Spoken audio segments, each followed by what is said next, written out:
Yuba-Sutter.live's local government live streams are presented by Plumas Lake Self-Storage in Plumas Lake, where lifelong local residents are helping other residents keep things safe, providing indoor storage units, outdoor RV and vehicle parking, moving supplies, and Penske truck rentals. Details at plumaslakeselfstorage.com.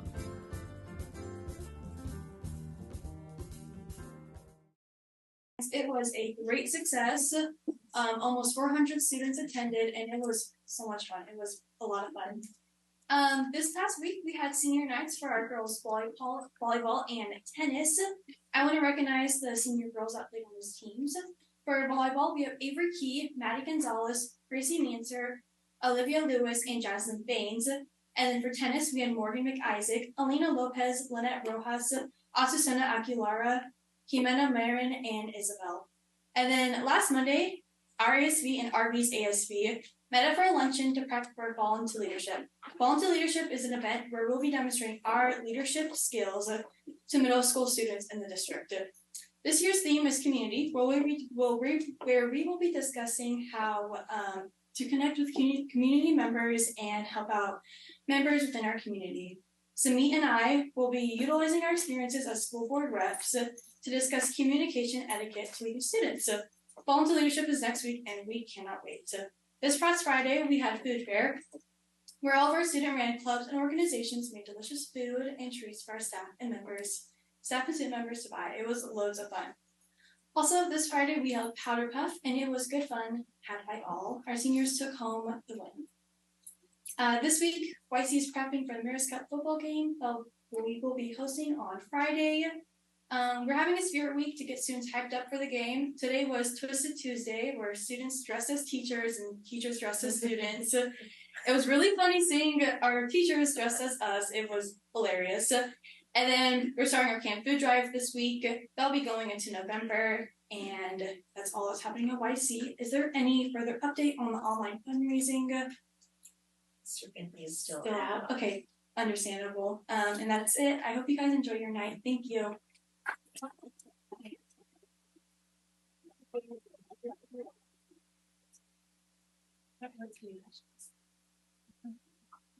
Good evening to the school board and audience. The school year is going by so quickly, and we're getting even busier. We recently started our new quarter after having midterms less than 2 weeks ago.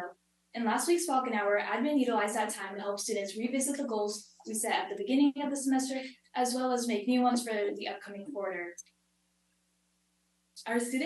Also for our teachers, our student-led Pride Committee held a breakfast car after midterms for teachers. They were swamped with grading and submitting those grades, so this was a way to show our appreciation for our hardworking staff. Also, fall sports are coming to an end, and with that, I just wanted to highlight some accomplishments from all of our teams. This year, our cheer and football teams hosted family dinners every Thursday night to boost community spirit. I applaud their effort to build community ties as well as increase familial involvement. Another highlight of our football season is that our varsity team did not lose a single player in the first grade check. I think that's a testimony to the dedication of our players and the coaches this season. This Friday is the long-awaited annual Mayor's Cup, which will be hosted at YC this year, and our school and Falcon Freaks are very excited. Our tennis season is still going, as they made the playoffs, and we wish them good luck in that. Our tennis captain, Olivia Guth, who's also an ASV officer, spoke that one of her senior season highlights of this year was team bonding. They had a tournament in Fresno, and they were in hotel rooms together. They did go-karting and bowling, and she thinks that brought their whole team together and made the season even more enjoyable. Our volleyball team also performed better this year. They won many games throughout the season and in tournaments. We were even able to bring our Falcon Freaks student section to the games and had so much fun cheering on our volleyball girls. Our cross-country team also had a fantastic season with standout star athletes like Emma Tiara, constantly placing in meets and even breaking school records. This Thursday, they will compete in league championships, and we're excited to hear about their accomplishments in that. For golf, for the first time in many years, we had a full team, and two of our girls, Ali Matsui and Risham Tiara, are competing in playoffs as well. We're extremely proud of all of our Falcons and their commitment to the sports. We're also very sad to see our seniors wear their Falcon colors for the last time, and thank them for all their accomplishments that made River Valley so proud of them.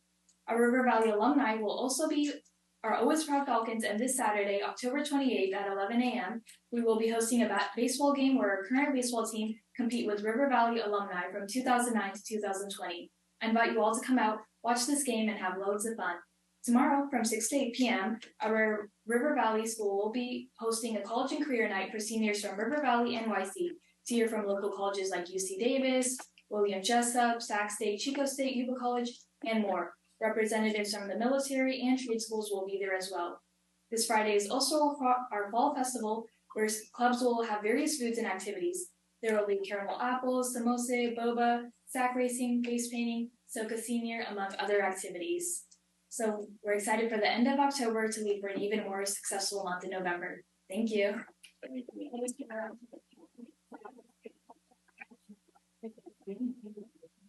All right, moving forward to staff recognition.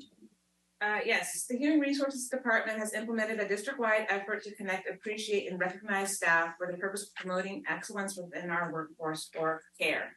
And Rob Pogue is here with site administrators to recognize employees which were chosen with input from their staff and their managers.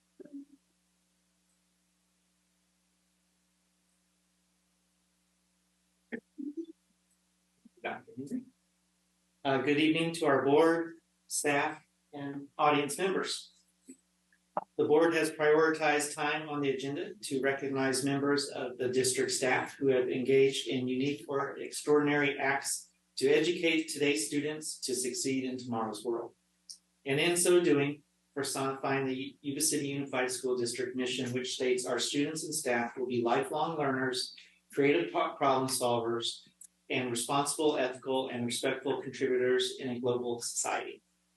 The board has prioritized this time each meeting because recognition shapes a culture of overall excellence by increasing productivity, promoting retention of top performers, and encouraging ongoing improvement. With that, I'd like to pass our podium to our site and department managers who will present tonight's certificates of excellence. Tonight we will have the Transportation Department, Tierra Buena School, and Berry School. And we will start with Director Julie Guerrero from the Transportation Department.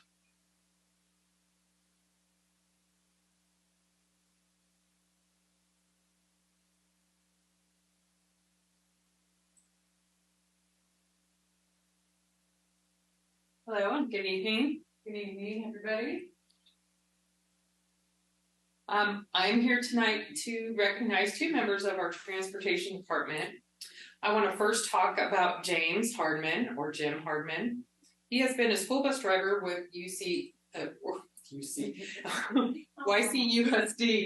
for 13 years. He's not able to be here tonight, unfortunately, but hopefully he's watching via Zoom. So Jim is recognized most by his self-proclaimed nickname, Old Man. And in fact, that's how he introduced himself to me the first day I met him. But a little bit about Jim, and that's what I'll refer him to. It appears obvious that Jim has a sense of humor by the way he introduced himself to me. But more than anything, he is a hard worker that conducts himself in a professional manner, who is polite, respectful, and very humble. He demonstrates his work ethic by executing his tasks with a sense of urgency and efficiency. He sees areas that need his attention, and he takes that initiative to take care of it. Recently, Jim needed some time off. He felt so guilty about even asking for that time. He called a few times, worried about his students, and spent time explaining to his supervisors and dispatcher about the needs of his students and how his route should be ran. So he really finds it hard to miss any work. He takes such good care of his students and their families, and he truly cares for them like they're his own extended family. He admitted to me the other day that he feels like some people may think he's a little crazy for still working and wanting to be at work. But he does it because he truly loves what he does. Giving to the community and being with the kids really brings him joy. Jim is the person that puts everyone before himself. Jim is admired and loved by all. I am very happy to recognize James Hardman, one of our amazing and valuable Yuba City Unified Transportation employee.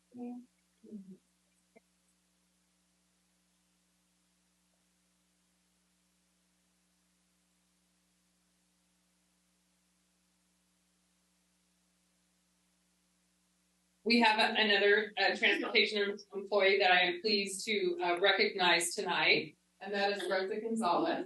Yeah.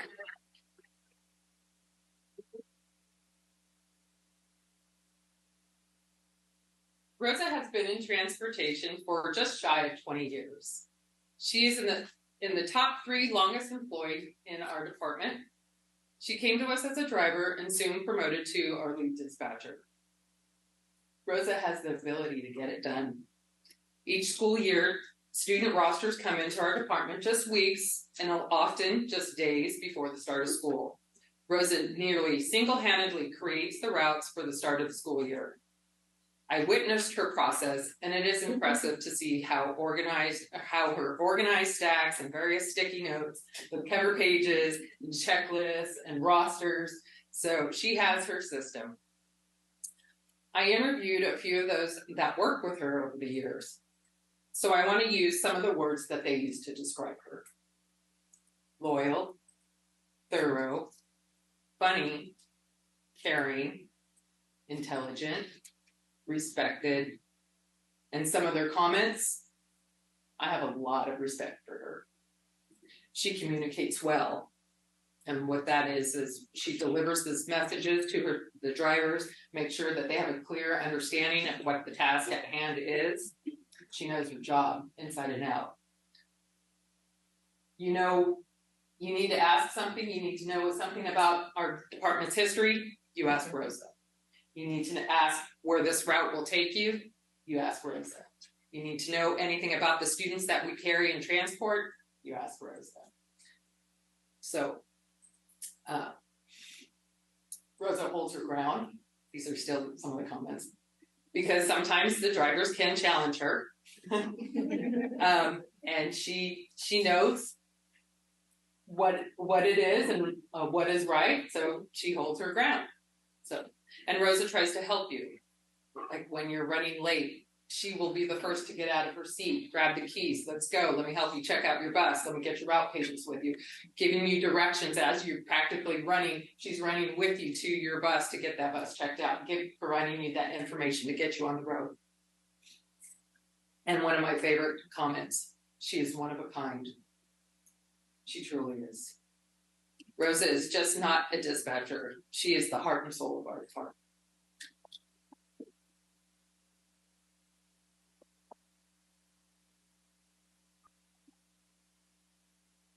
You can dispatch while she is driving, that is true.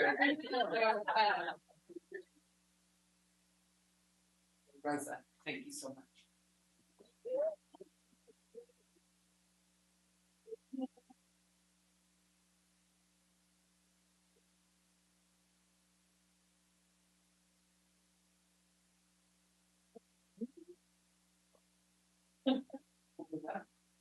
Need a Rosa in my life.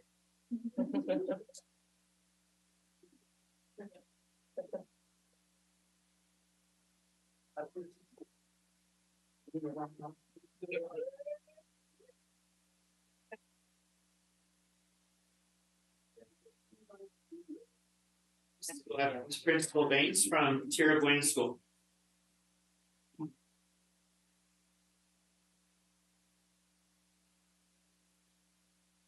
Good evening, board, staff, and audience members.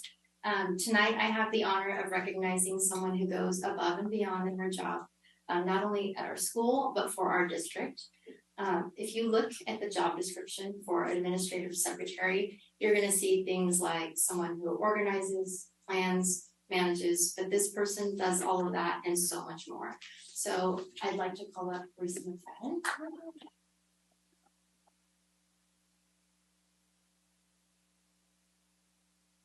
Some of the things that make Risa exemplary is that she is someone who's organized.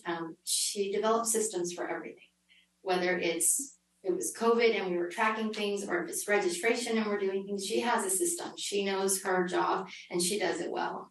I can't tell you the number of times I've had a crazy idea and she'll give me this look and I'm like, just go with me here. And she's able to help visions come to life. She's the person that if there's a question that you have, start with Risa. Likely she has the answer, and if she doesn't, she's gonna find it very quickly. Scott's not here tonight, but if he was, I'd tell him to cover his ears. She also is a whiz at finding money in the budget. I don't know if I could do it without her. She's great at scheduling events. She knows what's happening on our campus, who's in what room, where we're supposed to be. She's even knocked on my door and said, you need to be outside. The kids are waiting for you to get slimed. So she just knows it all. Everyone knows that Risa cares about the school. She's truly a cheerleader for our school, our students, our staff. She just goes above and beyond. And she's also the gatekeeper. Second you walk on that campus, she knows what's happening. She knows to find me if there's a problem. She just has the pulse of the campus down. So Risa, she's just an exemplary employee. She goes above and beyond, and everybody needs an admin secretary like her. So.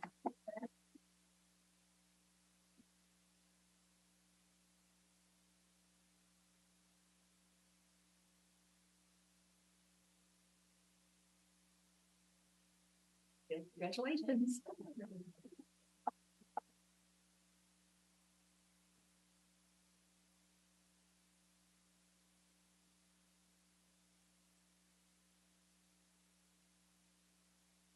Our last recognition will be from Principal Moss at Berry School.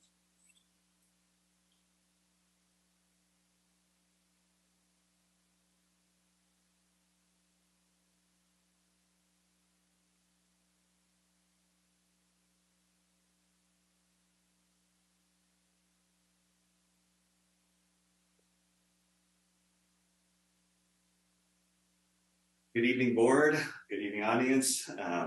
I have three individuals who I'm recognizing this evening, one of which is unable to be here this evening, and I will start with her. It is Miss Monica Poe. She has been an employee of our district for the last 9 years. She started off at Park Avenue with Mr. Poe, or Mr. Poe, excuse me, and taught 4th grade there, then moved over to Lincoln School where she taught kindergarten. And from 2016 to present, she has been at Berry School where she has taught 1st, 2nd, and 3rd grade. She is an individual who is the first to say, wherever you need me, boss, I'll be there. She has been on our PBIS team, served as our LPAC coordinator, has been on our safety team, has provided support for AVID, been a grade level lead, has participated in engaging our PLC structure at Berry. She's served on our site council, and more so than anything, she has been an outstanding role model for students, teaching them to read, teaching them to be a part of the school as a family. She's an individual who gives hugs to children all day long. I don't think she can walk more than 10 steps without having to embrace a child and give them love and kindness, and is just a teacher that any parent would want their student to be with. So on behalf of the school, on behalf of the district, I'd like to thank Ms. Monica Poe for her work here at Berry School and in the district of Yuba City Youth Fund.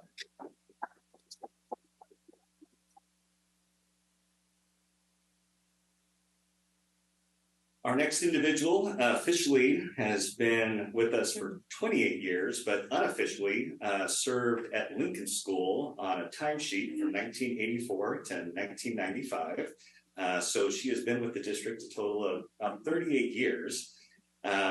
She started off being a campus supervisor, then worked into a cafeteria worker, then became a parent liaison, using her excellent ability to communicate with Spanish-speaking community, then moved on to become office specialist at Lincoln School, where She then moved into the now absorbed West Walton school when she was at, that became Andros Carperos, or merged with Andros Carperos. From 2010 to 2019, she served as the librarian at Yuba City High School. And from 2020 to current, she has been the librarian at Berry School. And in the words of our staff, the best librarian we have ever had. She sets up programs to get students who maybe don't feel as connected to the school, reaching out to them. She, in my opinion, is like a second mother figure to many kids who may be struggling a little bit at school. She goes out of her way to nurture them, help them, provide them support, and recognize them for the outstanding efforts they do. So please join me.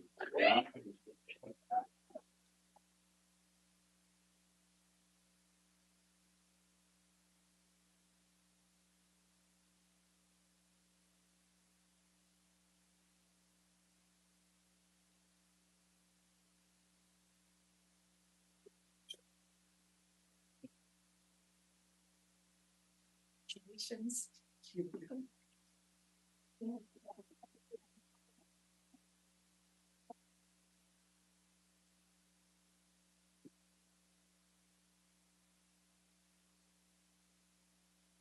The last individual that I'm going to recognize this evening is an individual with a very, very lengthy history here in Yuba City Unified.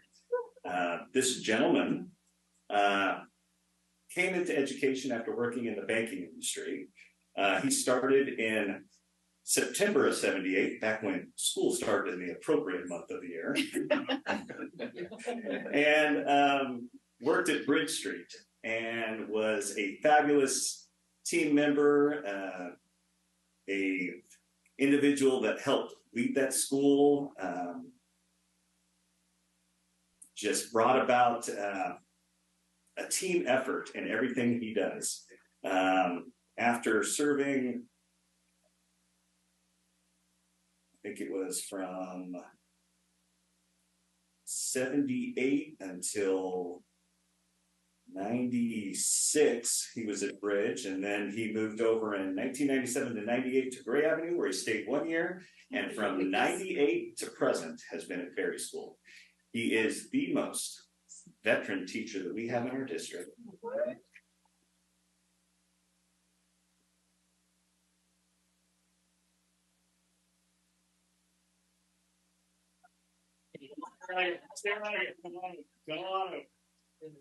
David has probably been to Shady Creek as well as Woodleaf for more times than anybody probably has in our district.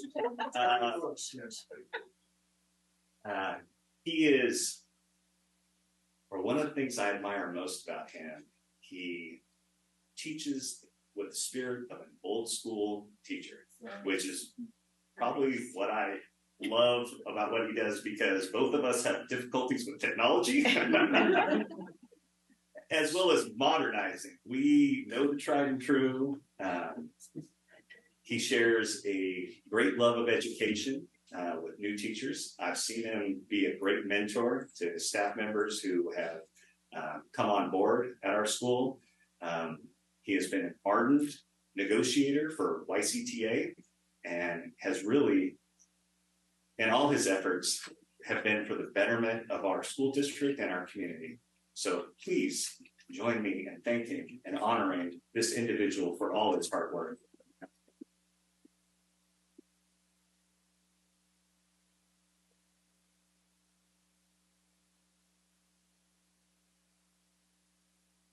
Thank you for being my teacher, Mr. Sutter. Thanks for being my student. Oh, good history. Congratulations. Thank you. Thank you.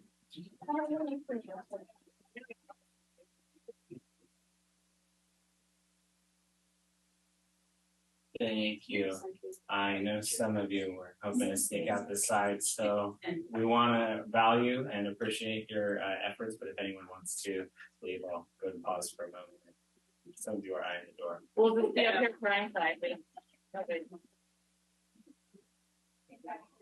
Wait, what?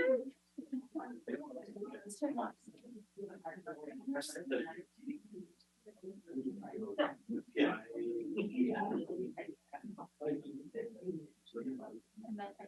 Same boat for student veterans as well. It's always there. Like, so, yeah, welcome.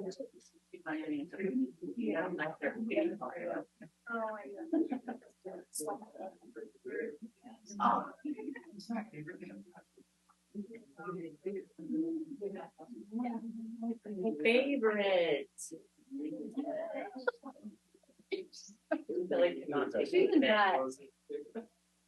My Lord, probably doesn't say that. Pretty funny. How do you follow that up? Really? I don't know, you gotta put a big smile on camera. He does, he looks so excited to talk about Oh, Canada. I'm excited, you know. Good evening, board, staff. Rest of the audience, thank you for saying this.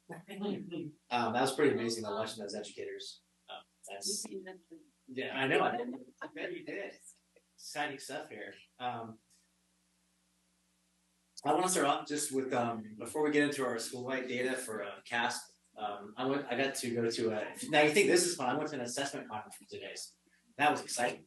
But I did get to see a keynote from Andrew Hovey's graduate school professor at Harvard. And part of his keynote really kind of helped me remember, like, we do a lot of testing in schools. And this is just one snapshot, one moment in April and May of student achievement. He divided it kind of into 4 quadrants. Most of our assessments, though, if you think about what we've witnessed with our educators, happens in the classroom in quadrant 1. So our teachers with formative assessments or diagnostic assessments, they do exit tickets. They're assessing students every minute of every period of every day when they're in school. So our CAASPP assessment is a state assessment we've been given. Prior to that, if you remember, when I started teaching, we had the Casey, the exit exam, then we had the STAR test. We would have those big buckets, all the testing materials, we would walk around and go to different periods and test. So the CAASPP replaced that. It's a test that we take on a digital platform. And it is kind of a high stakes test. It's interesting, even in real estate, when you look at buying a home, they look at specific testing, they look at CAASPP tests. But once again, it's one snapshot in one moment in time during the school year. So I just want to kind of set that context because kids are tested all year. They're assessed all year in the classroom. So it's important to look at and to review, but it's not everything. Just want to make sure that's kind of where I come from with this one. So as I mentioned, the CAASPP is the California Assessment of Student Performance and Progress. Students in grades 3 through 8 take it, 3rd through 8th grade, and they take it once a junior year. And this is specific to ELA right now and math. These are the statewide totals. They dipped a little from last year, but as you notice, we did have a COVID slump statewide, and students are still struggling in ELA and math. With ELA and math, students in ELA take something called a CAT. It's an interesting name, right? It's called a computer adaptive test, and that's like the multiple choice kind of fill in the blank. And it's adapted to their skill set, to their level. So questions change as they get them correct or they get them incorrect. And that's the CAT test. That's both for math and for ELA. And for math and ELA, they also take something called a performance task, which is more of a higher level thinking performance task where they have like a novel prompt, something they haven't seen before, and they have to write to it or they have to write about it in math. And so those are 2 parts of the CAASPP test students take in math and ELA. Our district-wide totals, you can tell, are slightly a little below statewide totals. This is last year.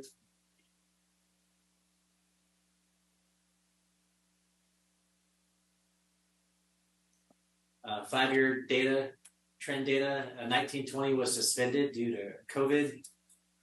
The first year coming back in 2021. I didn't know that was interesting. Our ELA rocked it 20 and 21 year, and they just came back from COVID. But you can see kind of a little dip post-COVID. We had made some nominal gains since 2021 in math. We have slightly decreased to ELA. Yeah. Tino, can I ask a question, or do you want to hold till the You end? can kind of look at it. State of California, Yuba-Sutter Unified, just a kind of side-by-side comparison based on all the 4 levels. That's in English language arts. You can see we're still a little behind the state. Likewise in math, we're behind the state average in math as well. And this is a statewide challenge. If you look at most schools in our state, there's still that struggle with both these academic disciplines right now. I did look at kind of neighboring districts. I was going to put the slide up there, then I decided not to. But we are doing a little better neighboring districts in ELA, but once again, that's just based on CAASPP, one snapshot of data. I can think of other snapshots you So this is an interesting data point. This is by grade level, starting in 3rd grade. I have a third grader and I have a 7th grader, 2 daughters, and I do notice, obviously, the rigor, the depth of knowledge challenge is increased in math over the years, especially once you start getting into integrated mathematics. But you can see as they get older, our students are struggling more in math. And it's something that's not just our district, though it is a statewide challenge. With the new math frameworks, 2013, and we actually have now new math frameworks introduced this past year. We don't have new math standards that were introduced. The standards are the same, but they do have a different framework lens. I'll be sending you some information on that. We have started a math committee in our district, a K-12 math committee with teacher representation from all grade levels and all sites, with the hope of stronger vertical alignment and targeted professional development based on our new math frameworks. So I'm actually pretty excited about that. We have a pretty strong teacher cohort helping in that group and actually helping facilitate it, which is pretty awesome. ELA kind of has been, math was a little dynamic. This is a little static. It's kind of similar over the years. You do note as they get to high school, though, they are increasing meeting the standards in high school as they get in ELA, which is kind of awesome. But there's still some dips as you go through the grade levels. This is specifically to high schools. I mentioned that struggle in math, and it's definitely notable. About 61% not meeting the standards in math. When our students get to high school, we have an integrated math series. Integrated 1, integrated math 2, integrated math 3. We have students struggle with that. Before we had integrated, we had algebra 1, geometry, algebra 2, and then they would have pre-calc and calculus. But we had similar struggles when they got to algebra 1. It's been a consistent challenge, not just in our district, but in a lot of districts. So we're continuing to do the work on addressing those challenges. And there's a lot of factors that contribute to that. Hey, Gino, can I ask one question? Yeah. Is integrated required? Is it required to do integrated, or is it just the current trend? No, it's not. It's a requirement. So you can't separate it out back the way it used to be to algebra. No, some districts do have that, but even when they have them separated, the achievement results haven't shown a significant shift. So if you go back to that, you wouldn't see like a dynamic shift in the test scores. Achievement according to. And we're according to CAASPP again in local data. Oh, and local data. Yeah. And part of the integrated frameworks is it's almost like science when they introduce MJUSD standards, the next generation science standards. Whereas before you would have physics as a separate course. I'm just using physics as an example. They started to introduce engineering concept practices in physics. So like they would introduce a design process in the physics. So they tried to integrate some disciplines, and that was a novel concept for students. They were used to, when I went to high school, I had geometry. It was just geometry. But when you do integrated, they're cross-cutting disciplines, which is a good idea. It's just a new lens in teaching it, and for students, it's a new lens of learning it, and so it's a challenge. It's something we have to continue to work on, not just at high school, but before they get to high school. My daughter's in 7th grade and she already tells me she's not good at math. I'm like, what are you talking about? I said, you just got to middle school. You're not good at math. Like, that's not a good mindset to have. She's already getting this fixed mindset because she struggled on some tests. I'm like, it's not that you're not good at it. It's just you're not there yet. We got to get you there, but you're not good at it. It's challenging. And, math should be challenging. Algebra should be a challenge. And if kids are in their class being kind of academically challenged, then it's probably not as rigorous as it should be, in my opinion. But we definitely have work to do in math. And we have really dedicated teachers who want to help with that. I'm excited about that. We have a math committee that wants to dive into this. But it's going to take a lot of work. Now the website, there is so much data you could pull from student groups from CAASPP. It would take us all night to go into it. So I pulled just a few student groups that really have been a challenge for us in our district. Students with Disabilities is one of our student groups who we have, who are continuing to be challenged in academics. And as you look at their overall scores, you can see they're our lowest performing group of students. Our dashboard data comes out soon. So this is the CAASPP data. We have our EL progress data, our academic data, our local indicator data that comes out November 14th. November 28th, we have our chronic absenteeism and graduation rate coming out from the dashboard. December 5th, we have our suspension rate and college career readiness coming out. And in January, I'll give you guys an update on the actual dashboard data. That includes a lot more climate data and academic data.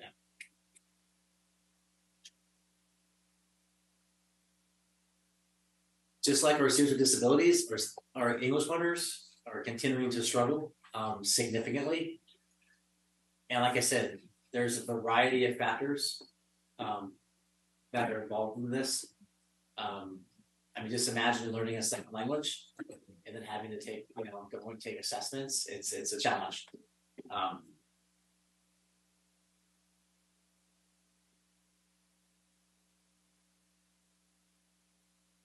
One of our student groups are Hispanic or Latinos in our district, are lagging behind all the students in our district. And on the next one, I kind of broke it down by grade level.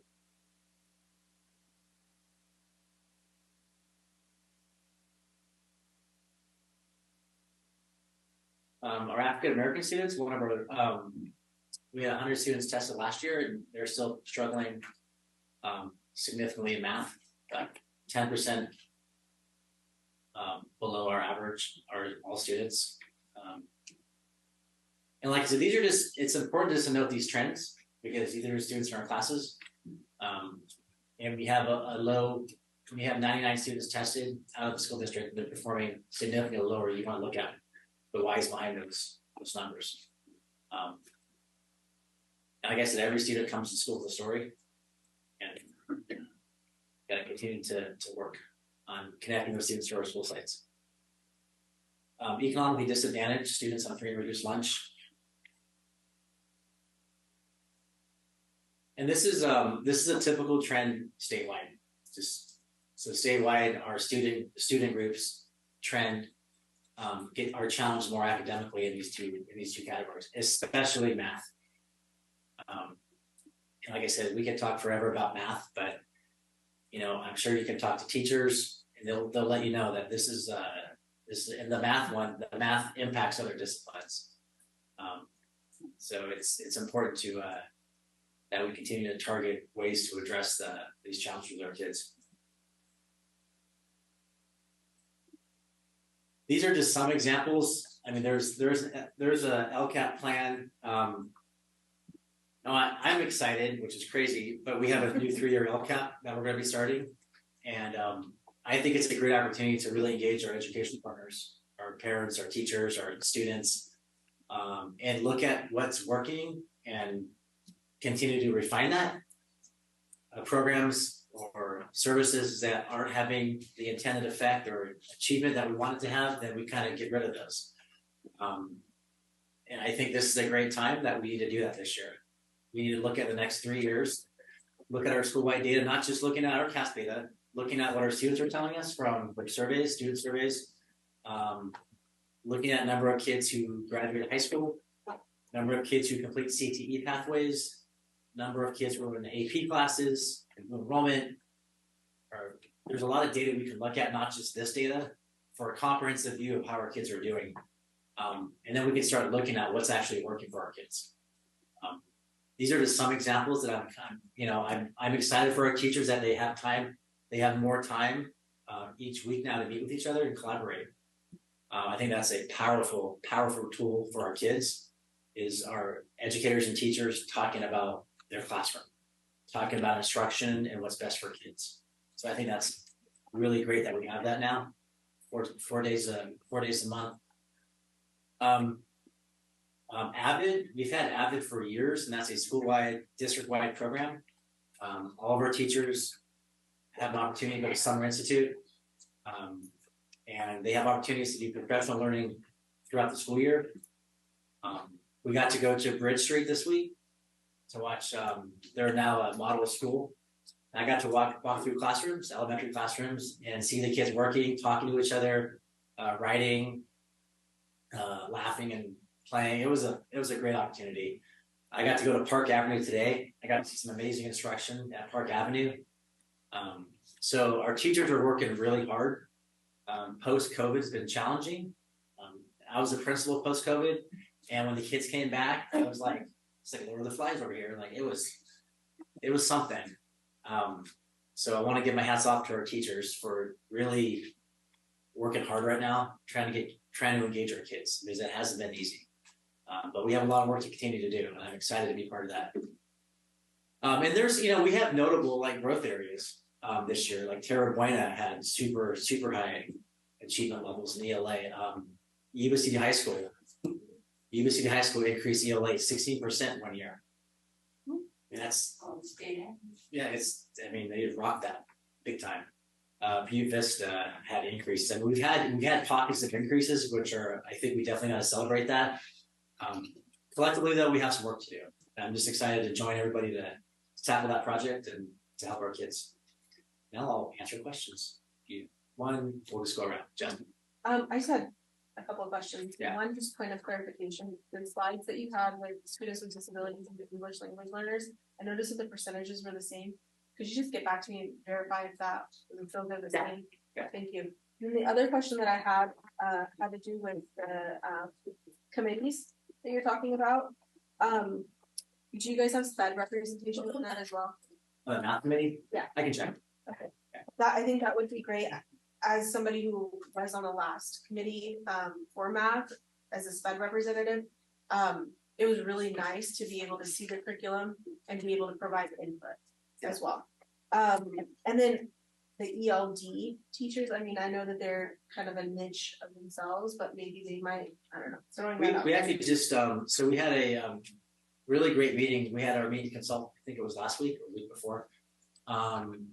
And through that meeting and through other dialogue with teachers about our ELD program, we are starting an ELD, I guess you can call it a committee or task force to bring our teachers together to look at what are some best practices that we could implement for our ELD students. Yeah, and I was just thinking, just for the math piece, I wasn't even thinking that far, to be honest with you. Thank you for bringing that up.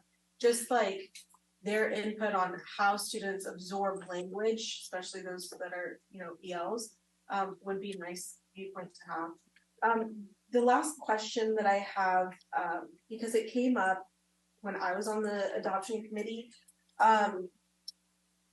So when talking about different publishers and different books, right? Like there was an option to have the 6-8 curriculum go down to like I think 3rd through 5th as well. But at that time they wanted to keep Go Math. I just want to share a concern of like when you're talking about students struggling in math and not knowing whether the continuity of different, like how subjects or excuse me, how content is taught between different publishers is very different. So when you're talking about just the continuity of math as it goes up, I mean, is that like a struggle for kids? It could be. So I would just stress on like, if it's potentially gonna come up to the board for purchasing new curriculum, which I anticipate it will, I would like to see something that, I know it can't be K-12, but like if there's something that's K-8, I mean, if it's appropriate, yeah, just some vertical articulation. totally. I think it's important, and I think that's some of that gets lost in translation, and I've seen that with some books that have a lot of visuals because that's the format of that publisher, and then you switch to 6-8 and it's very literature based, where there's less visual graphics and more like reading intensive, and I don't know if that. No, that's something we're definitely looking into. I think the earliest, this is not solid, but like 25, 26 is likely when we're gonna actually see publishers come out with math framework and new math. So we wouldn't be looking at it to present to the board probably about 26, 27. Sure. Maybe 27, 28. So we have to pilot it with our teachers and go through committee. But yeah, one of our challenges that we noticed in our committee, and just me being in the district for the second year, is vertical articulation through K-12, and having a line curriculum that has more continuity, because I think that helps not just our teachers like discuss best practices and alignment, but the kids, so they have continuity. So that definitely. Thank you. Here's Oh, yay. Yeah. Just let me pull out my Rolodex. No, that's not bad. No, you're good.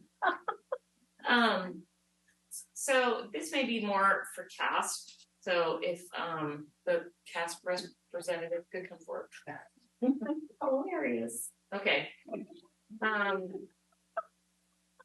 But I couldn't help but notice we have limitation, at least on this end, of really digging into the test results, because although, so correct me where I'm wrong, from the link in the CAASPP website, we can go district, we can drill down to school, we can drill down to grade, and that's it. No, that's just one of the websites. There's also a website we have where you can drill down to student. So on Aries, when the information comes out, it gets sent to parents. So when parents go on the home link, they can actually see their student report grades. Okay, Yeah. yes, because I'm a student, well, a lifelong learner. Yeah. I have 2 students in the system, and so I do get that, but they also don't get their actual test. Nobody gets their test back, right? That would be this test security. Like for the person who takes it? No, if you're talking about the actual test itself. Well, yeah, like this was the answer, this is what they said, like as a parent, or like to be able to see, okay, well, these are some areas, but to give me a grade, what teacher does that? It's like, by the way, your grade is 85. Well, what did I get wrong? I can't show you that. But they do have it broken down though by domain, by content area. So like under English, for example, they have writing, reading, listening, and speaking, and they have those broken down by domains. Okay. So the teachers can actually see that data. Okay, but we couldn't see it as a whole. Or there's another website that you're gonna send us out that we can like play so with. you want to see as the parent of the board. Well, right now, I just as a board, I'm just saying personal anecdotal. Yeah, we could. I could drill it down. Yeah, we could do that. But they'll never show you the questions. Yeah, the questions you're not going to get. Right. Yeah. Because. Which is like the SAT. Like they're not going to release questions that were given in an assessment. Because they may reuse them. Yeah. Okay.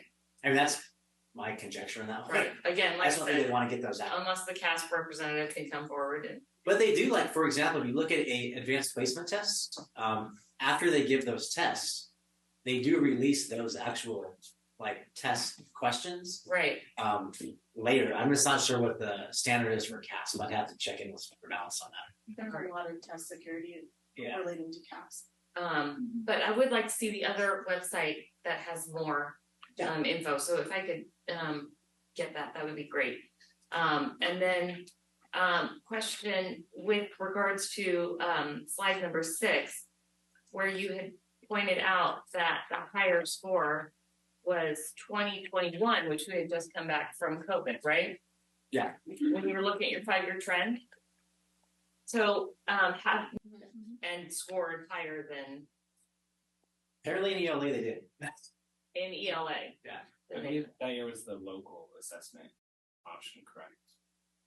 I don't know. Use that already. I believe it was. It wasn't the actual CAASPP, I believe it was the local assessment. Districts made decisions about what assessments they were gonna get. Oh, so it's not apples to apples. I'd have to check on that. I'm not sure. I think it was the CAASPP. Okay. Yeah. Well, we never got data for it. So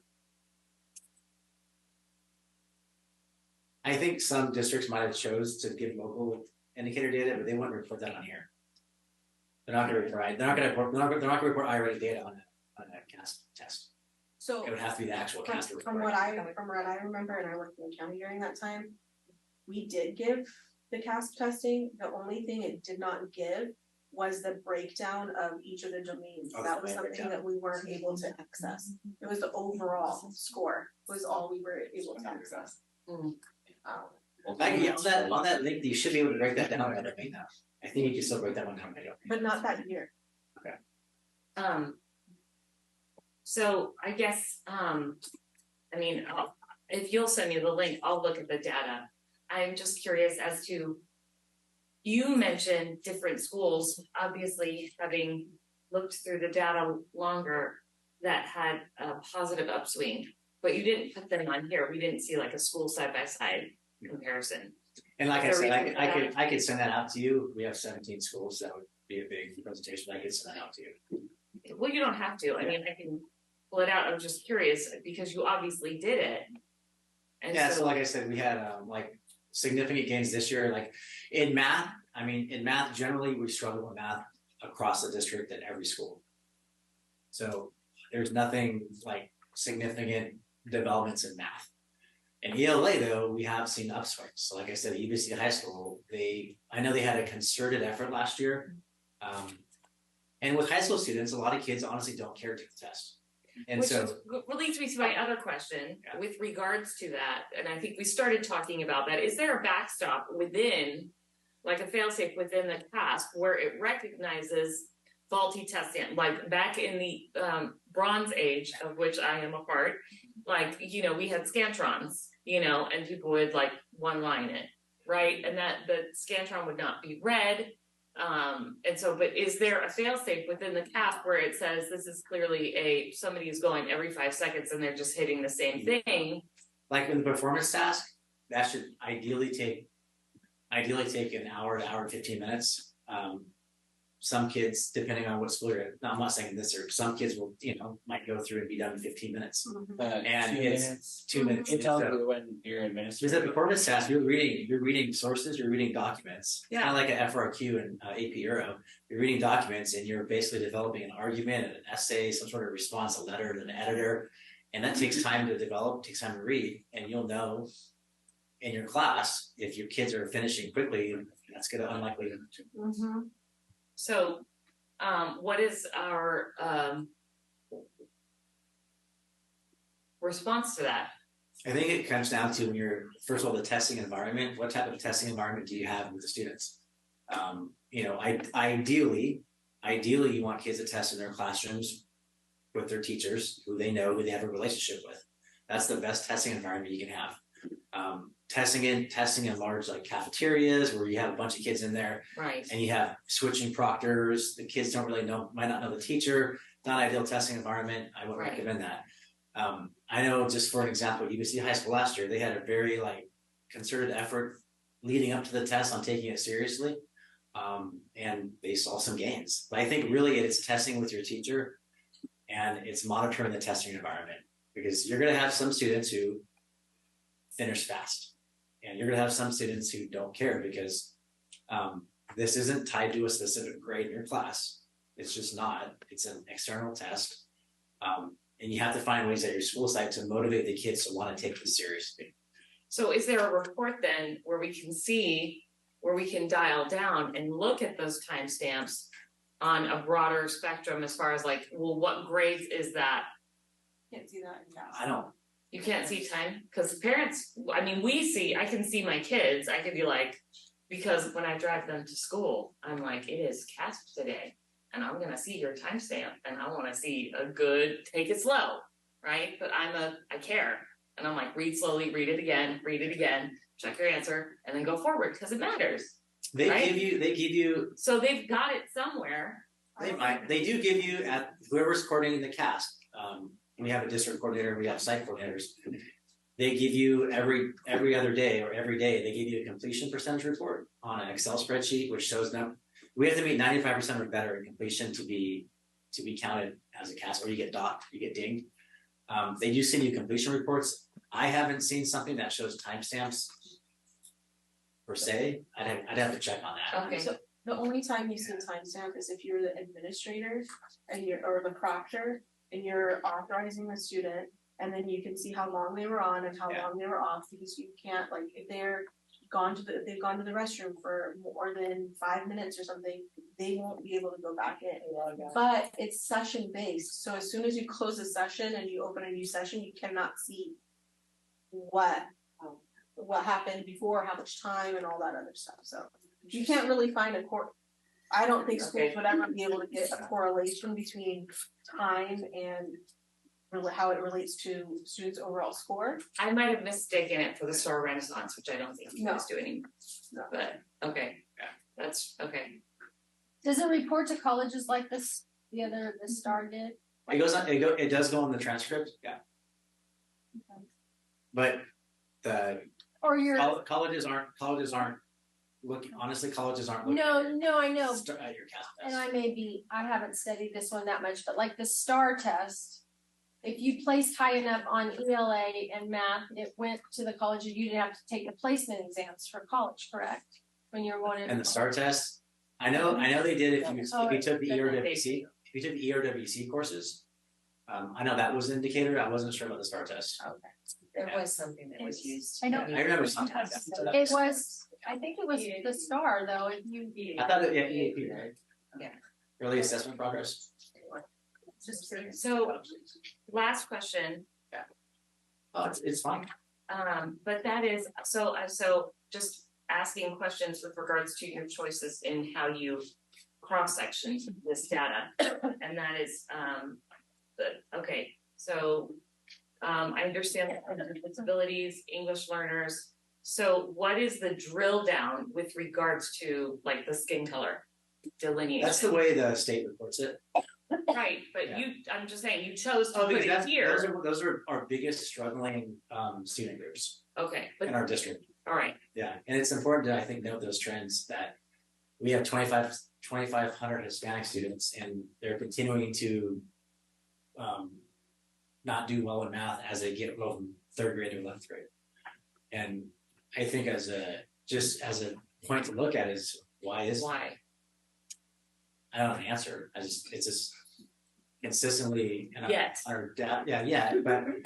on our dashboard data we have a correlation between students who have high suspension rates, who are going for expulsion, and then if you look at them across the spectrum, these are our same student groups. So why is that happening?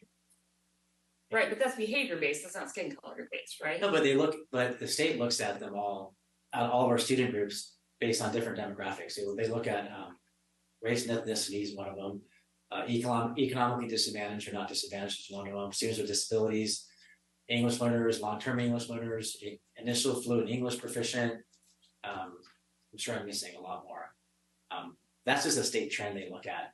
That's how we get put in specific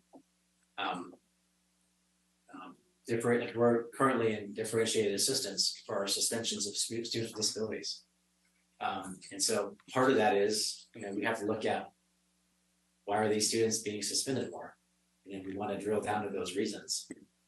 But it's a statewide reporting that they do. But we have to ask the questions, why are our student groups struggling like that? I think it's a valid question to ask. Thank you, Kate. Any other questions? Well, that's that. What? Never. Just kidding. Totally. I do that mostly to get on television. But I will have an update on the dashboard data in January when we have the public release of the dashboard data. All right, thank you. Hopefully it's more. Moving forward to comments from the public on items not on the agenda, I have a request to speak from Judge Paul Sink.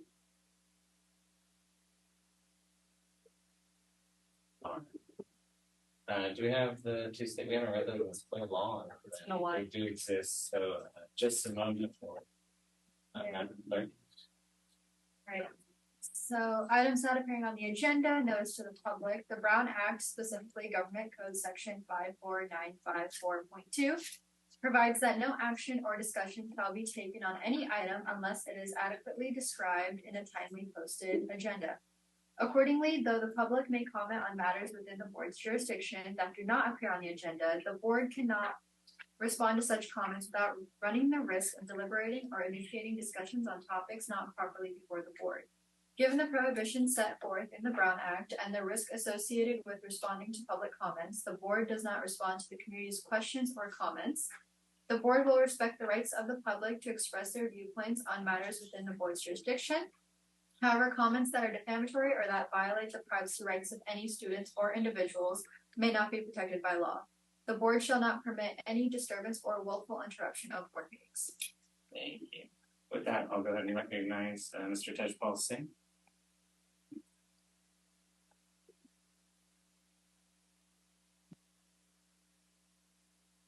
Hello, everyone.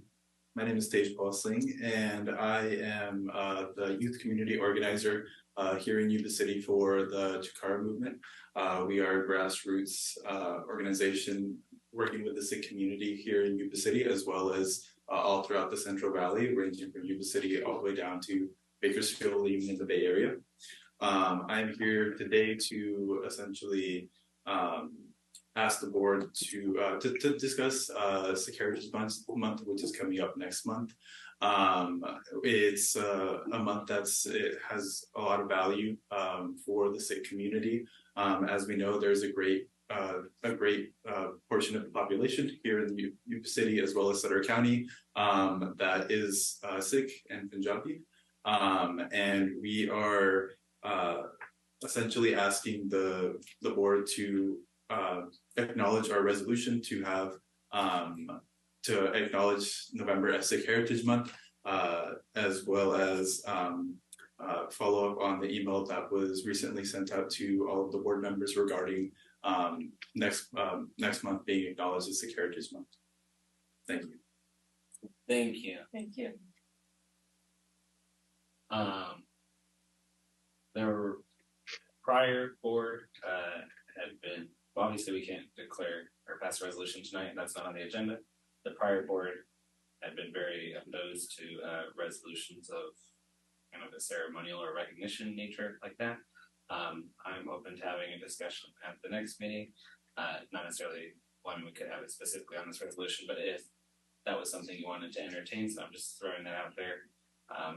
Because like I mentioned before, there is a certain opposition to the idea of ceremonial resolutions. Is that something you're interested in, or? Do you need a motion for that? No, it wouldn't be a motion, it's not on the agenda, so I'm just asking if that's something the board would like to see return for further discussion. I'm totally open to it. Okay, all right, thank you.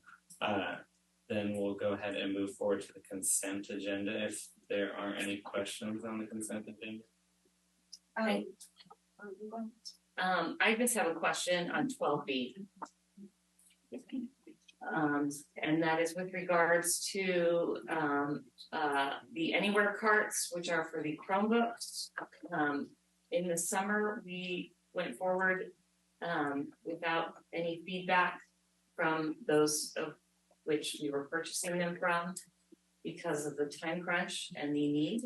And so my question is, before we go forward with buying more, do we have feedback on what we have purchased thus far? And I'm grabbing my equipment using the room, but I have an anecdote. I've been out to classrooms, and principals and teachers have shown me them, and it's the charging towers. In action, and that they feel like they're very helpful. They're not necessarily being used that often, but when they're needed, they're able to. So they were showing me where they were. Group of kids were charging, and then there was no interruptions in instruction. So it's anecdotal, but it's not. No.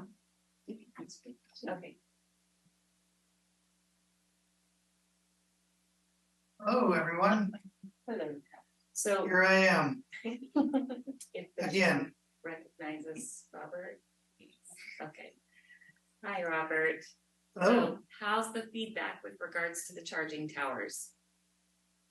So far, everyone would like them that I've talked to so far. They've been thoroughly enjoyed them. In fact, I've had people like Gabe and his class at River Valley High School and Yuba-Sutter High School, because he goes to both, would like them at both of his classrooms. So we've been very successful in putting them out, and I think so far our feedback's been very positive. We've moved out a ton of carts. I think if you see on your agenda from last month, we had 81 of the charging carts, the old charging carts that had Chromebook carts. We put those to get rid of them because we've replaced them in the classrooms, and no one wants them in the classrooms because they take up too much space. So these take up far less space, are far more movable, and so the feedback has been very positive. You're welcome. Yeah, any other questions? No, I do have a question about the consent agenda in general. Just a point of clarification. I know that there was, thank you, Mr. Cookman, that we did make an update to the personnel listing. So on my personnel listing, it still shows the old one. So I'd just like to make a motion that we approve the consent agenda with the withdrawal of one thing. There's a second to that motion? I'll second it. A motion by member Dami and a second by member Pretty to approve the consent agenda with the noted adjustment. All those in favor? Aye. All those opposed? Hearing none, the motion carries. Moving forward to action, the first item 13A, to purchase the Chromebooks, which I assume this page goes with. Yes, so after board request, there is some additional information that was requested regarding by school, the number of Chromebooks, the age of the Chromebooks, when they would need to be replaced, and the estimated cost. So that is presented in front of the board. If you're like me, I was really looking for a total and I didn't realize it was two-sided, so it's on the back. Saw that. So, Okay. took me like You're 30 adding minutes them all to figure it out. So the purchase of 1,500 devices, correct? No. 400. We did the 1,500 in June 25th. 400. And the 2024 is the earliest date of replacement? According to this. It says 24 to 28. That's the This is for moving forward. That's the round. That's the replacement, right? Over time. Thanks. Over time. Was that it? Was that it for the intro? Yes, sorry, my apologies. Yes. And the agenda item with 400, recommendation to purchase 400 Chromebooks from SourceFed. Okay, so it will augment the 1,500 devices purchased previously to create equity among these cohorts. What does that mean? What is that? I understand what each one of those words mean individually, but what does that mean? So I request recognition of Director Cookman again.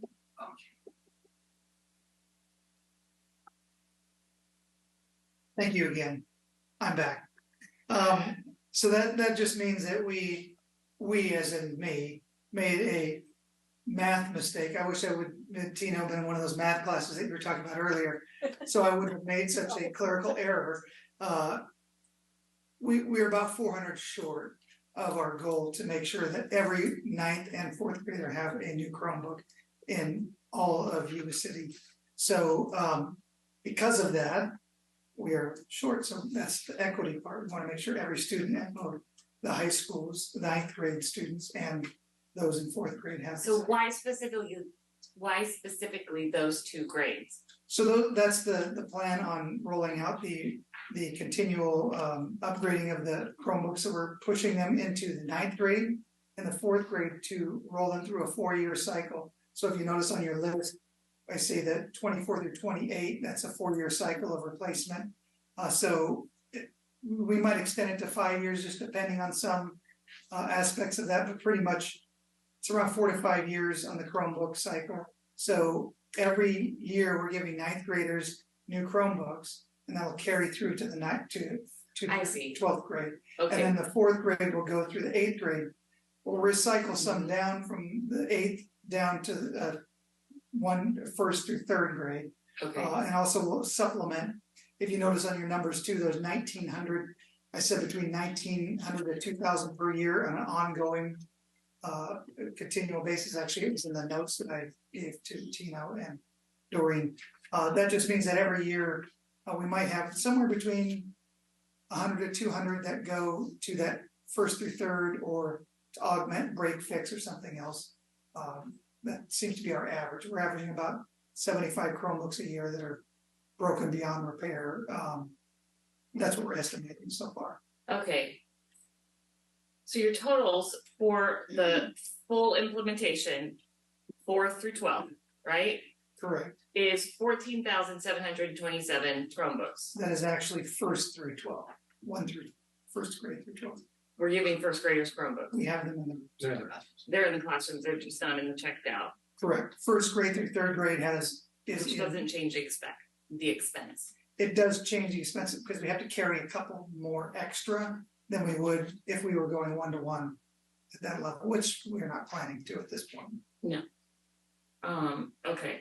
Because we have classroom sets, and you might have 30 in a classroom, but only have 28 students in the classroom. Right. So. Okay. I see. I know you have a lot of questions. So. No, I just forgot my other question. I have a question in the meantime. Just clarification on the devices that are being purchased.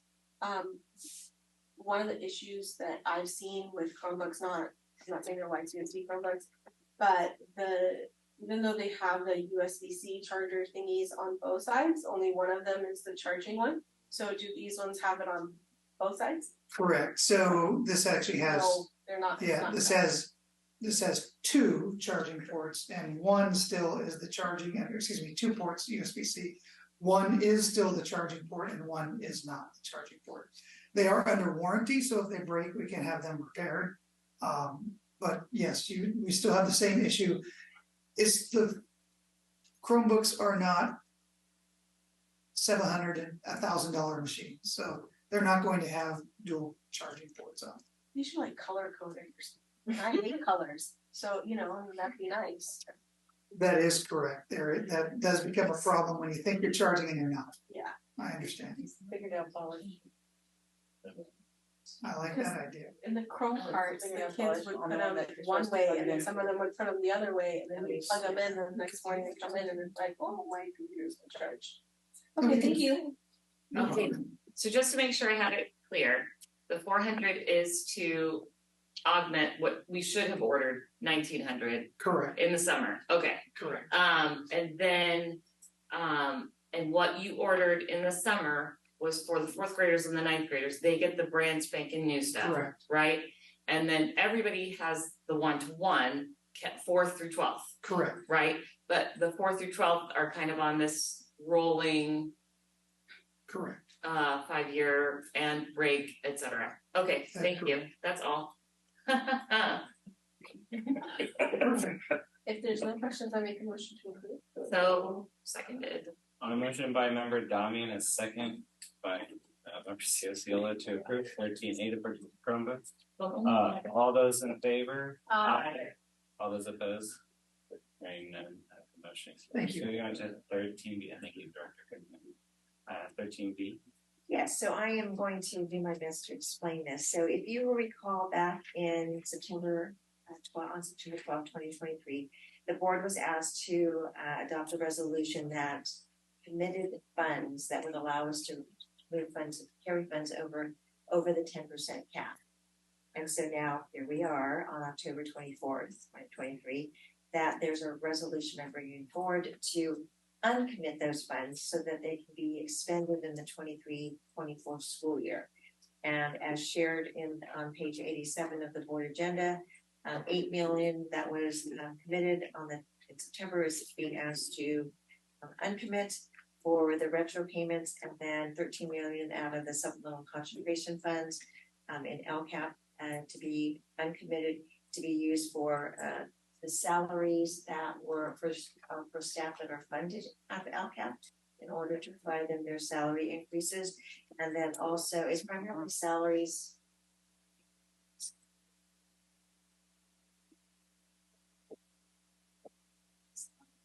The primary expenditure, but those funds would be expended now. So request for resolution to uncommit the ending fund balance. I'll make a motion. We did the same thing.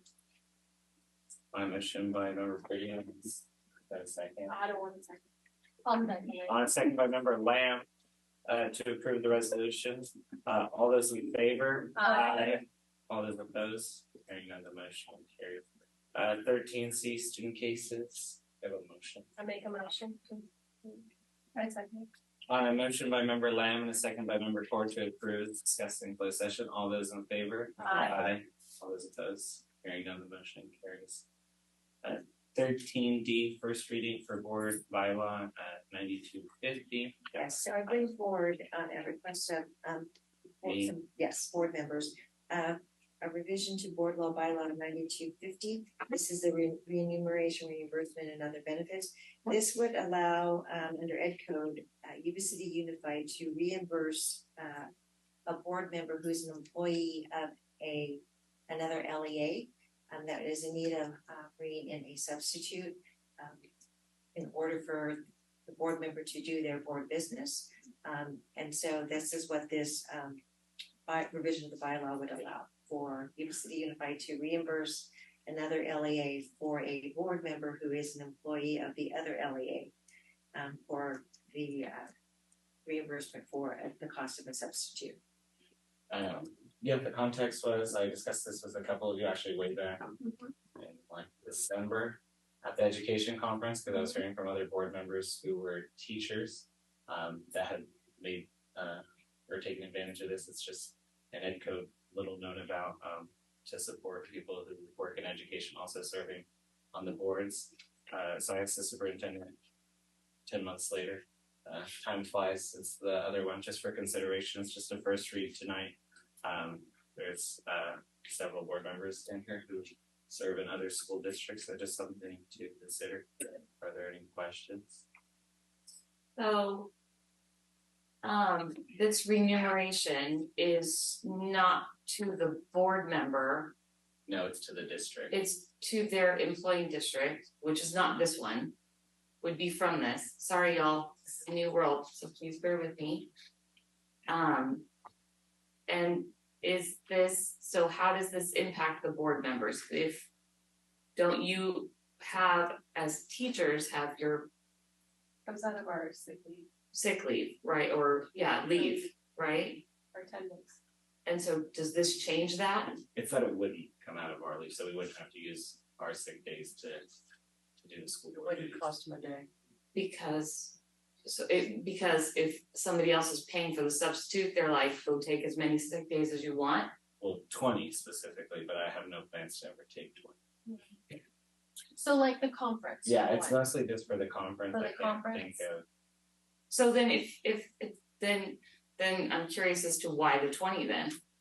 I think that was probably just the cap. It's from the legislature, that's the code. Yeah. It's a may do, right? Not a must. Yeah. Correct. But So that's why I brought it forward. it's not required by law to do this. It is the will of the board to decide whether or not they would want to reimburse another district. But this is only to those who are in the state of California education system. Yeah. right? Yes. So it's not equitable for anybody else on the board who serves and does anything else. Like, it's not like Greg's job's gonna get reimbursed or he's gonna, I believe Greg's self-employed. right, well, I'm just using, well, obviously, none of us plan on being here for the next 50 years, right? I'm just saying precedence, that's all my question is. I don't think it would even apply to me, would it? Well, it's on separate issue. Well, it says school employee, and so they would have to decide, your district would have to decide the actual administrative cost of you being gone. Obviously, they don't place up, or do they place up? I don't think they can. It would apply to you. I guess my two concerns here are the fact that it isn't equitable. And my second is it doesn't seem to have, it doesn't have a lot of boundaries built into it.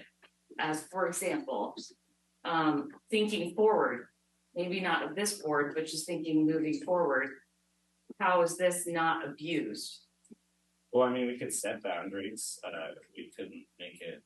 Well, it says you have less to be doing restrictive. board Yeah, but business. I mean, if you Well, wanted that to- is still a very, If you wanted to clarify No, that it's just for the AAC and associated events, you could do that, or I mean, you could be more or less restrictive. Well, we do a lot of, like, when we go and visit sites and stuff like that too. Well, that would be a matter of discussion. I was more specifically thinking just Conference. the conference, if you wanted to include that, that's up to you. Taking 3 days. And then just as far as the equity goes, I mean, it's something that's available in the ed code. I think it was the intention of the legislature to offer that. I mean, there are benefits which some of us take advantage of and others don't. Health insurance is an example, some of us often, some of us don't. But it also will depend on the district, the employing district, whether or not they would want to enter into this agreement with Yuba City Unified. Well, actually, they don't have a choice. We have a choice, they don't. Right. Okay. Yeah. I've read the ed code, that's very true. As long as, say this was to pass, as long as you, the city, actually cuts the check, they can't do anything about it. so my stripe at the beach ball is that I'm not opposed to something like this. I think the language here is far too broad to be as policy, because board business, and all of us accepted this position. We ran for we campaigned for this position in the sense of a service that we're serving our community was not, so we all understood that, and nobody liked campaigning, but we did it because we wanted to improve, not because there was anything that it was going to be a sacrifice on our part regardless. All of us, everyone in this room was going to sacrifice time, money, and so I like that about the people in this room. I like that there's people here that you all decided it's worth my time, it's worth the sacrifice, because where there's sacrifice, there's value. And I respect that about each of you. And like I said, that's the part that is rubbing the cat backwards for me for this, in this instance. Not that, is that the parameters are far too broad. They could be taken advantage of, where there's not a good checks and balance within the policy itself. So those are my hesitations. If anybody has a response to that, Yeah. I'm open. But I'm that can certainly- be fixed in the second reading, right? Yeah, we can make the adjustments. I mean, I'm perfectly fine changing 20 days to 10, 5 or what have you. Or adding language about what board business is. And I mean, it's also just completely up to the board. I'm putting it out there. I would agree, we all make sacrifices. It's 8:30 on a Tuesday night. It's not my ideal Tuesday night. I mean, I enjoy it, but you know what I'm speaking. And it's just, the ed code is there, the idea that a little less of a sacrifice, and if that's an option, I'm certainly interested in it, but again, it's the will of the board. And if there were specific requests about how you would refine the language, it's just the ed code, and then it was a sample bylaw from Oxnard, because I think that was the first place I found, like Oxnard High School District. Do you need a motion on this? Nope, just the No, first it's the read. first read, First read. and so, yeah, sort of, I guess the question I have is, what would you like me to do to bring back as for a second read? Do you want it back for a second read, and what Yeah. changes would you have made? I would like it back as a second read. Are there any? Maybe we can email Doreen of like what our thoughts are, parameters, and then we can send it out. Okay. Something. I think it'd be better to hear it if there's anything. Yeah. Well, I mean, the biggest request I hear is If you wanna restrict it to only conferences, school board member conferences, I think that would be agreeable. I do think that there are times when school board members can and should be able to visit school sites, but if you're busy teaching somewhere else, that's not really a possibility. So I would be open to that as well. But if you wanna, just nail down these are the reasons, these are the parameters under which this leave can be taken, that would be fine, so that it's not quite as broad, but. I agree, Shirley. I think as a teacher, that's one of the limiting factors. I would 100% agree with you on being able to visit classrooms when I was a teacher, to go into different school sites while class is in session. Right. Say that 2 times. So I would say that there should be some. I do agree, I hear your concern about like abuse of that. So setting parameters of like, we're gonna allot 3 of those days or 4, 10, whatever it Say is. not to exceed 6 per school year. Yeah, sure, whatever. That would give you 3 days of the conference and 3 days to go visit classrooms if you choose to. And then you'd have your parameters. Right. So I'm just thinking with regards to also the checks and balances component, because we're making policy not just for 7 people in this room, we're making policy moving forward, right? So often by a few people. exactly. So in the sense that having been on the management side of the table, and there are those individuals not in this room, but there are individuals who use things like this and they're like, okay, well, I'm gonna go visit a school site and they go for 15 minutes, but they, and so is there a process where it's like, yes, this was the thing, this is what they did, it's approved by the district, everybody's on the same page, because integrity, with the public we serve, that's all. Yeah, and it's not language in here, but perhaps a line could be added. The other places I've seen do it anytime a board member utilizes this is approved by resolution. I have to check whether it was like after the fact or before, because I don't know the reimbursement, whether it be after or like proactively. It'd just be like, whereas Kirsten is a teacher in blah blah blah district, and then whereas board policy blah blah blah, and now therefore it be resolved, we're going to reimburse, so forth. And why she took that day or half day or 3 days or whatever. So that could also be. I could see that. I mean, just the line as approved by this board at a resolution. So or by resolution every time Yeah, you want to use the time. something along those lines. Perhaps just How about just an approval vote? yeah, just by approval or that has. What's Or the one language they always have? Hold on, I know it because I just sent it to Joe and Kirsten, totally unrelated. By resolution duly adopted and included in its minutes. Yeah, see, like just something along those lines. Might just. Thank you. Something of that nature. Yeah. Okay. Thank you. And I think and the 20 is egregious. But at least in this. No, yeah. Okay. All right. Then moving past 13D, 13E, first reading also, so not an action. So I bring back with some edits, the 2 vision statements that you were contemplating, that preparing each student to thrive in tomorrow's world. And the second alternative was preparing the foundation for each student to build tomorrow's world. So those are the 2 vision statements. And then, why am I missing a third goal? You only have those 2 in there. Those was in the front of it, and just the 2.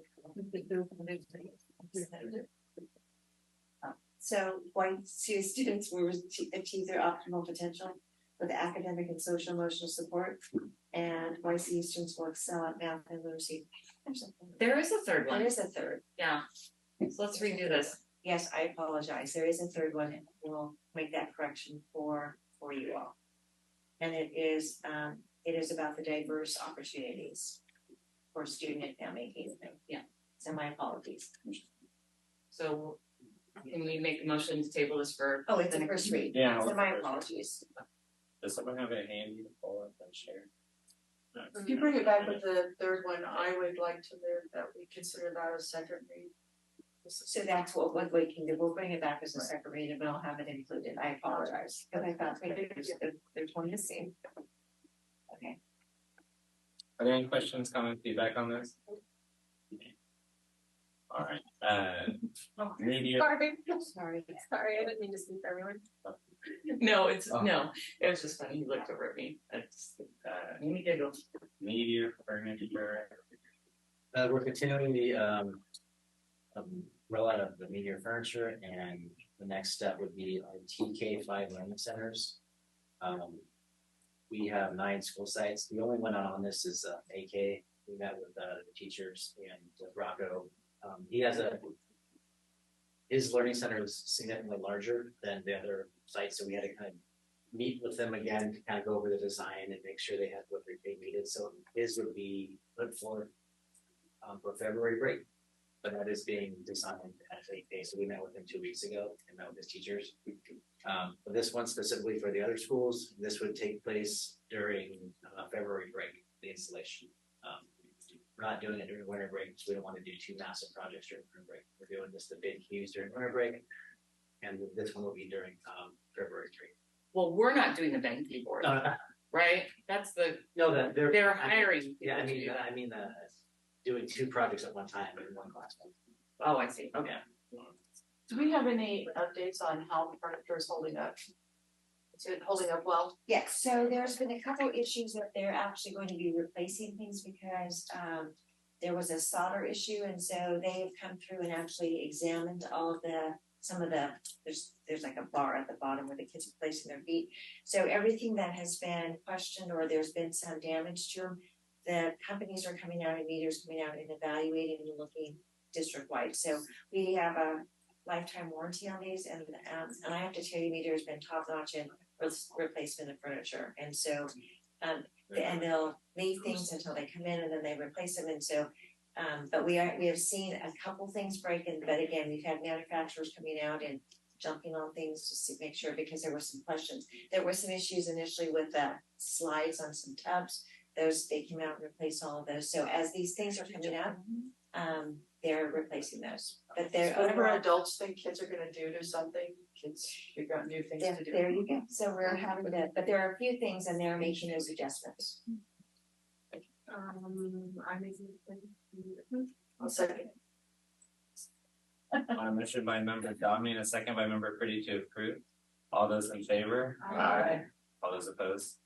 Hearing none, the motion carries. Moving forward to board reports. I don't believe we've had any committee meetings or out. My apologies, I was unable to attend the board meeting for November 1st. And with this meeting, I missed that one.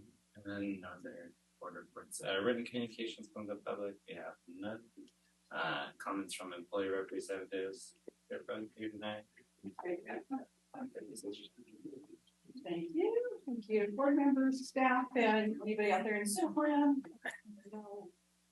Yes, 13 right on, all classified employees.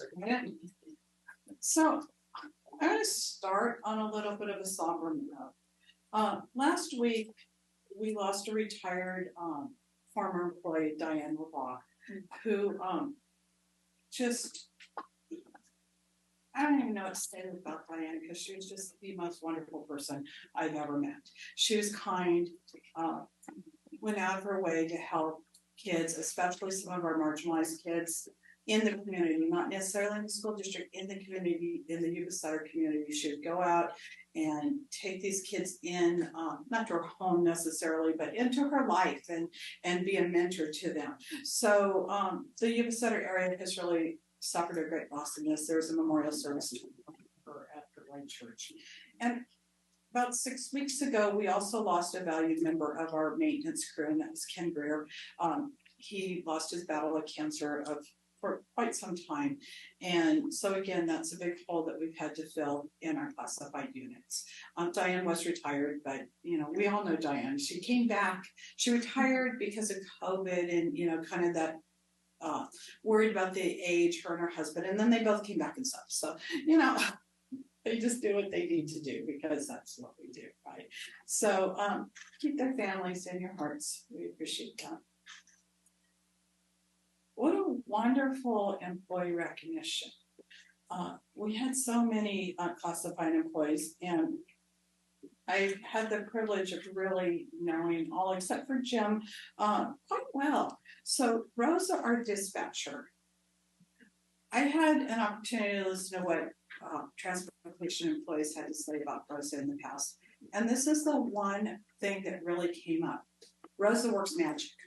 I don't know what she does, but she's magical. And let me tell you, that woman can tell you what road to take that bus down, what road never to go near, and where you can stop, where you can go, where you can turn around, everything. The wealth of knowledge that she has on dispatching and bus driving is just amazing. Jim, I like to say, I don't really know him very well, other than I've seen him driving buses for years. But he was that Renaissance man. That person there, he is the Renaissance man. That little old school, make sure that if somebody's struggling, and to make sure he helps them out, hold that door for the ladies as they're coming in. Just that very kind soul. If there's something that needs to be done, he's gonna make sure it gets done. So out of transportation, those two were just amazing. Lisa, quick little story. Rosa and Risa. You gotta forgive me on that one. Thank goodness for Jim to break me out of that arse. Risa started out here at the DO, at the old DO, as a secretary and as an admin secretary, and then of course through layoffs and things changed. She really didn't want to go to a school site, and we kind of worked something out. And once she got to that school, she's like, she got to Terra Buena. I think she did a jaunt down at River Bend for a minute. And boy, she found her niche there and will probably never want to leave that site. So amazing person there doing the work that needs to be done. And then Rosa Perez, again, you heard the accolades. She's probably done everything in the district. One thing you should, but we didn't talk about is that when she was at the high school, she wanted to kind of come back and do this. And I think now she's found her little spot down there at Berry. But she was really instrumental in our Latino grads, which was a program that she brought in, and she would work with our Latino students to make sure that they graduated, because those numbers for Latino grads are not as high as we'd like them to be sometimes. And so she had that program that she worked with to give them that support and make them feel welcome and be that mother, because Rosa is absolutely that mother to all. So I do appreciate our classified employees and what they bring to our students, to our community, to our school. Tomorrow we're going to have our reclass session, our fall reclass, so we're pretty excited about that. I think we have quite a few names in the hopper to look at. And then right after that Tuesday, we're going to go talk about that Me Too clause in negotiations. So we're excited for some positive movement on that. And with that, I'm going to leave you. Thank you, Dina. No boo. Oh, boo. Ah, got my shoes on. Good evening, board members, public, and anybody else there. Peter Lukens, President of the Yuba City Teachers Association. So we're almost at the end of the month of October. That means we're at the end of about a 12-week grading period at Yuba High School, and the trimesters at our elementary schools already past a quarter at RV. It's also that time of the year where it's parent conference weeks. That means that our K-5 schools, that teachers are making that effort to engage with every single family to talk about their students' progress, to reflect on translating all those scores on those report cards into something that parents can understand as this is how your child is doing and this is how we can work together to address your children's needs. So parent-teacher conferences are a huge commitment on the part of our families and our teaching staff as we communicate with them. Shady Creek, also that time of year. I'd like to address Shady Creek. It is a amazing experience. Students will remember Shady Creek for a very long time. Sometimes so will their teachers.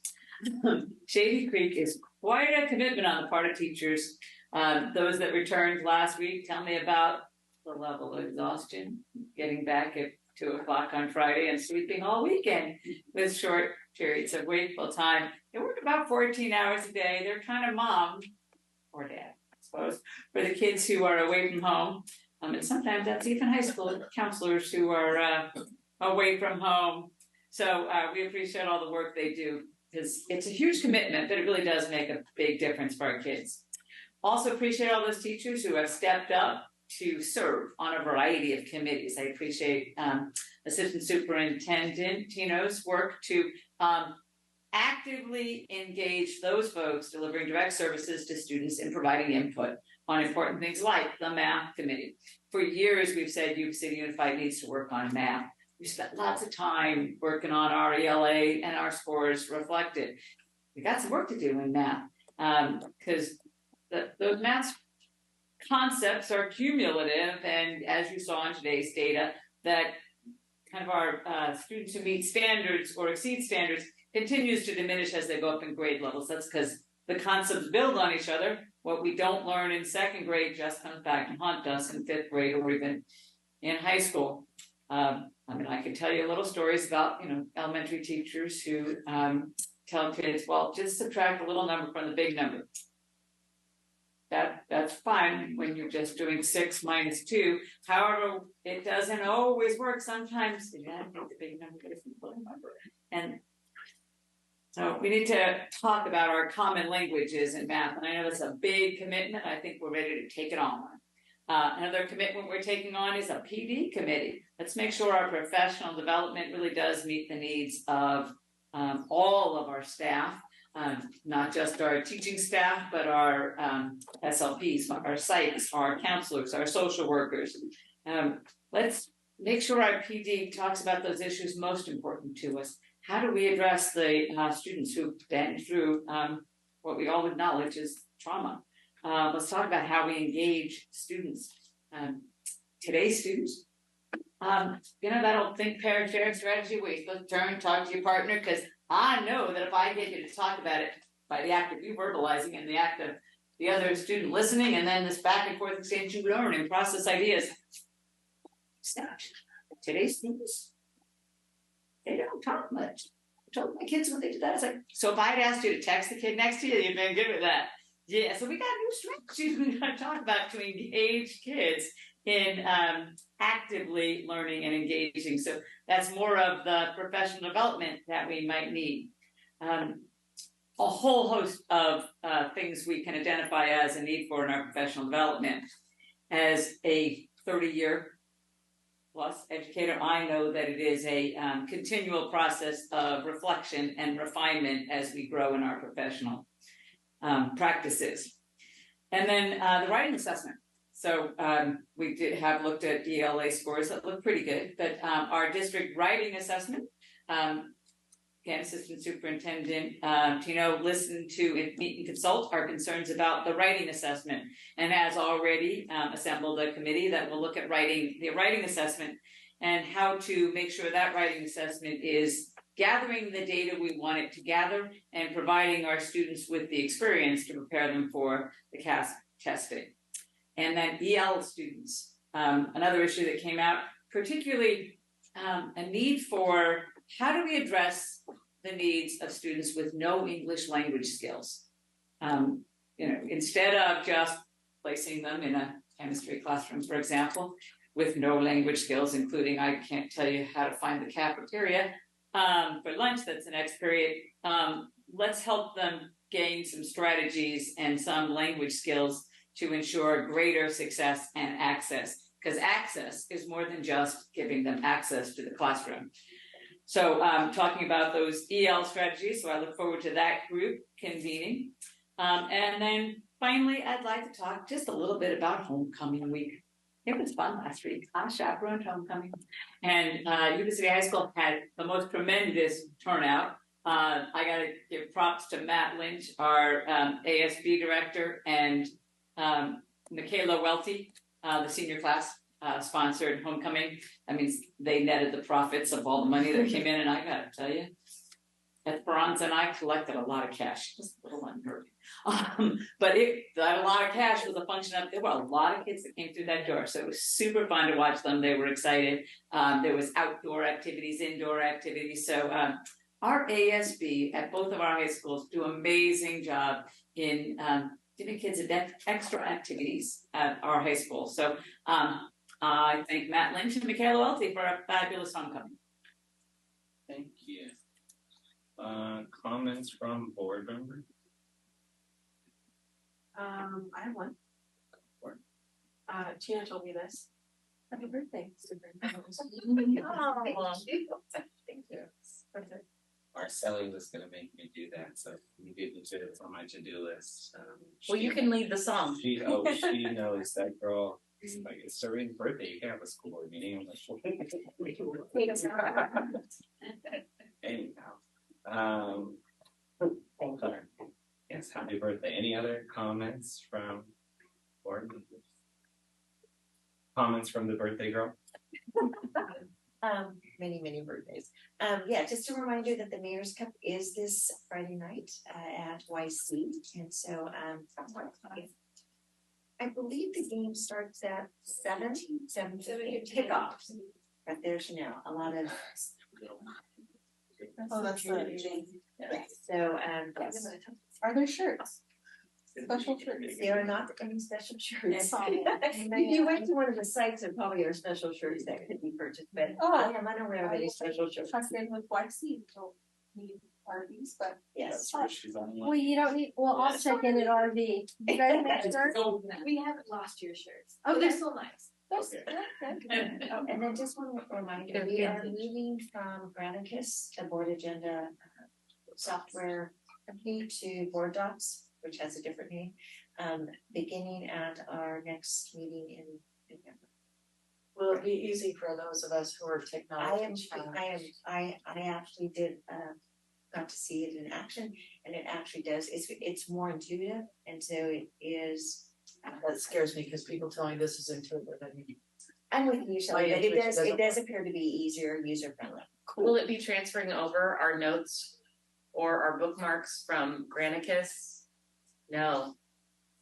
But you still should have access, right, to the. Well, I think she's talking about her stuff on her. Right, unless you all can see all my notes. Well, Is there any way to do that? I'm asking Chris. On paper? Yeah, Is there any way to, sorry. Screenshot. Granicus owns that. So I don't know. So, but you'll do, when we have our new, will you load in the old minutes and old? That's already will be there on our website, but I think you're asking specifically on the program.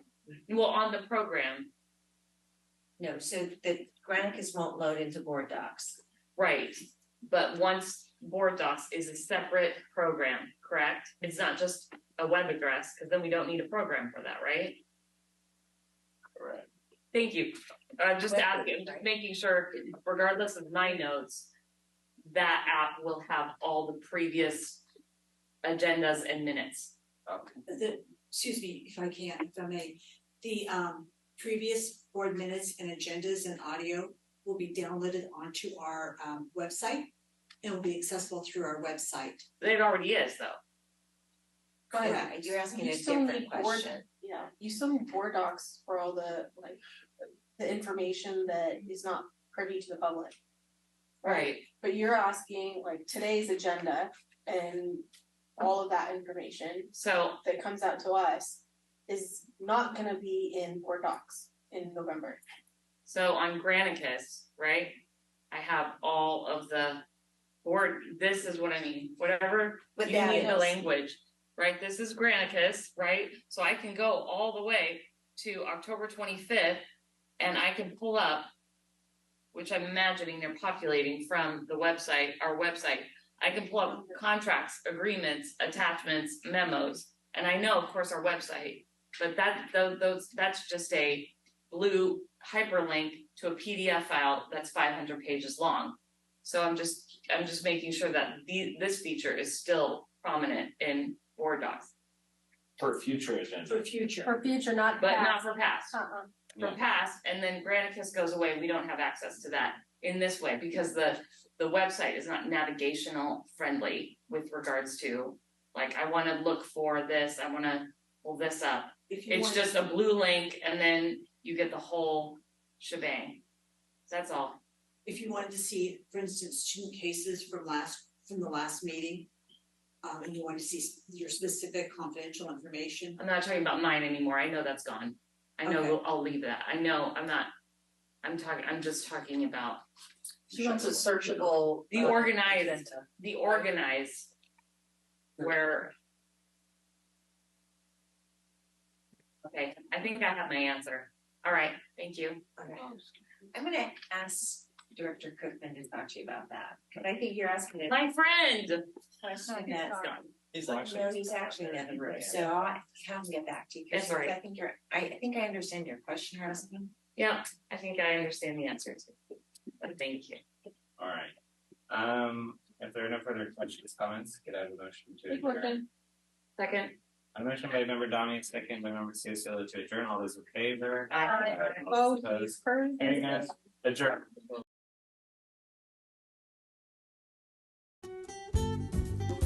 Yuba-Sutter.live's local government live streams are presented by Plumas Lake Self-Storage in Plumas Lake, where lifelong local residents are helping other residents keep things safe, providing indoor storage units, outdoor RV and vehicle parking, moving supplies, and Penske truck rentals. Details at plumaslakeselfstorage.com.